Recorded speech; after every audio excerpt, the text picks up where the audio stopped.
কৃতজ্ঞতা মই প্ৰকাশ কৰিছোঁ যে যোৱা নিৰ্বাচনত অকেক এটা প্ৰশ্নৰ মাজেৰে ভোটৰ যিখিনি কাৰ্যসূচী তাত অংশগ্ৰহণ কৰি মোক জিকাই দিলে। তো মই আজি বুলি নহয়, মই যোৱাকালিৰ পৰা আৰম্ভ কৰিছোঁ। যোৱাকালি বিজনীত মই কৈছিলোঁ। আজি বাক্সাৰ আমাৰ বাক্সা সমষ্টি তথা মুছলপুৰ, তাৰপিছত এতিয়া হালবাৰী আমাৰ মানাছ সমষ্টি, এনেকৈ আদি কৰি যিমানকেইটা 9টা সমষ্টি আছে মোৰ কোকৰাঝাৰ লোকসভা সমষ্টিৰ অন্তৰ্গত, তাৰ আমাৰ NDA যিখিনি আমাৰ নেতৃবৰ্গসকল আছে জিলা বা আমাৰ সমষ্টি পৰ্যায়ৰ, তালৈকে তেখেতসকলৰ লগত মই দেখা সাক্ষাৎ কৰিছোঁ। উদ্দেশ্যটো সেইটোৱে হ'ল যে নিৰ্বাচন জিকি যোৱাৰ পিছত তেখেতসকলক দেখা সাক্ষাৎ কৰিব পৰা নাছিলে।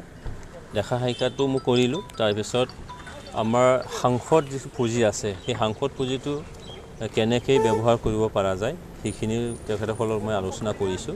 আৰু তেখেতসকলে থিৰাং কৰি দিব 3টা দল মিলি, যাতে সাংসদ পুঁজিটো ৰাইজৰ ৰাজহুৱা যিখিনি অনুষ্ঠান, য'ত নেকি ৰাজহুৱা প্ৰত্যেকটো জাতি জনগোষ্ঠীৰ কাৰণে উপযোগী হয়, তেনেকুৱা আঁচনিবোৰ যাতে ল'ব পৰা যায়, তাৰ কাৰণেও আহিছোঁ।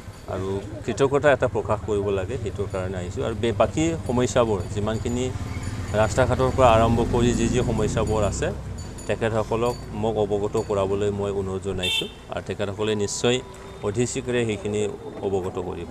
প্ৰথমবাৰৰ কাৰণে আপুনি কোকৰাঝাৰ লোকসভাৰ সমষ্টিৰ সাংসদ হিচাপে এইবাৰ সংসদত আমাৰ সমস্যা, কোকৰাঝাৰৰ সমস্যা কি উত্থাপন কৰিলে? নহয়, এইবাৰহে আমি উত্থাপন কৰিব পাৰিম, কাৰণ শপত গ্ৰহণহে অনুষ্ঠান হৈছিলে। তাৰপিছত আমাৰ ৰাষ্ট্ৰপতিৰ যিখিনি অভিভাষণ, সেই অভিভাষণৰ ক্ষেত্ৰত ধন্যবাদসূচক এটা প্ৰস্তাৱ আছিলে। তাত মই দল হিচাপে মই এটা প্ৰস্তুত হৈ আছিলোঁ, কিন্তু সময়ৰ নাটনি সেইখিনি সুযোগ মই নাপালোঁ। তথাপিতো মই লিখিতভাৱে স্পীকাৰক মই সেইটো ছাবমিট কৰিছোঁ, আমাৰ সমস্ত সমস্যাখিনি।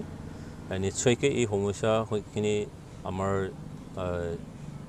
চৰকাৰে নিশ্চয়কৈ গুৰুত্ব দিব। তাৰো বাহিৰেও মন্ত্ৰীসকলক সুকীয়াকৈ আমি লগ কৰিছোঁ। এডুকেশ্যন মিনিষ্টাৰ তেখেত ধৰ্মেন্দ্ৰ প্ৰধানক আমাৰ ৰাজ্যসভাৰ সাংসদ ৰেণুকা নাৰ্জাৰী আৰু মই দুয়োজনে মিলি তেখেতক সাক্ষাৎ কৰিছোঁ। আৰু আমাৰ শিক্ষাৰ যিখিনি সমস্যা, যিখিনি আমাৰ অনুষ্ঠানবোৰ লাগে, বিটিআৰ চুক্তিত যিটো ইউনিভাৰ্চিটি আছিলে, আমাৰ NIT আছিলে, স্পৰ্টছ ইউনিভাৰ্চিটিবোৰ আছিলে, সেই গোটেইখিনি লৈ আমি এতিয়া পৰ্যায়ক্ৰমে প্ৰথমতে আমি ধৰ্মেন্দ্ৰ প্ৰধান এডুকেশ্যন মিনিষ্টাৰক আমি লগ কৰিলোঁ। তাৰপিছত স্পৰ্টছ মিনিষ্টাৰ আমি লগ কৰি, ৰেলৱেৰ আমাৰ সমস্যা আছে, ক'ভিডৰ আগত যিখিনি যেনেকৈ গোসাইগাঁও বা শ্ৰীৰামপুৰ, বাসুগাঁওকে আদি কৰি যি ট্ৰেইনবোৰ ৰাখিছিলে, কিন্তু আজিৰ তাৰিখত সেই ট্ৰেইনবোৰ ৰখা নহয়, সেইটো সমস্যা আছে। ৰাইজে বহুত দুৰ্যোগ ভুগি আছে, সেইখিনি নিশ্চয় সমাধান কৰি দিব লাগিব। এইখিনি আৰু গ্ৰীষ্মকালীন অধিৱেশন নিশ্চয়কৈ 20 বা 22 তাৰিখৰ পৰা আৰম্ভ হ'ব। তাত মই নিশ্চয়কৈ আমাৰ সমস্যাখিনি উত্থাপন কৰিম। নৰেন্দ্ৰ মোদী ডাঙৰীয়া NDAৰ সিদিনাখন এটা মিটিং হৈছিলে। সেই মিটিঙত বা সংসদৰ মজিয়াটো তেখেতে কৈছে যে এইবাৰ আমাৰ একেবাৰে মাইনুটলি উন্নয়নৰ ক্ষেত্ৰত কাম কৰিম বুলি তেখেতে কৈছে। আৰু আমাৰ সাংসদসকলৰ লগত সৌহাৰ্দ্যপূৰ্ণভাৱে আলোচনা কৰি যিখিনি সমস্যাবোৰ আছে, সেই সমস্যাখিনি সমাধান কৰাৰ তেখেতে প্ৰতিশ্ৰুতি দিছে। নিশ্চয়কৈ যিহেতু আমি NDA হিচাপেই আছোঁ, আৰু নৰেন্দ্ৰ মোদী ডাঙৰীয়া তৃতীয়বাৰৰ কাৰণে প্ৰধানমন্ত্ৰী হৈছে, আৰু সেই তৃতীয়বাৰৰ প্ৰধানমন্ত্ৰীটো তেখেতে ৰাইজৰ অন্তৰ যাতে জয় কৰিব পৰা, যাতে কাম কৰিব পাৰে, তাৰ কাৰণে তেখেতে কাম কৰিব বুলি কৈছে।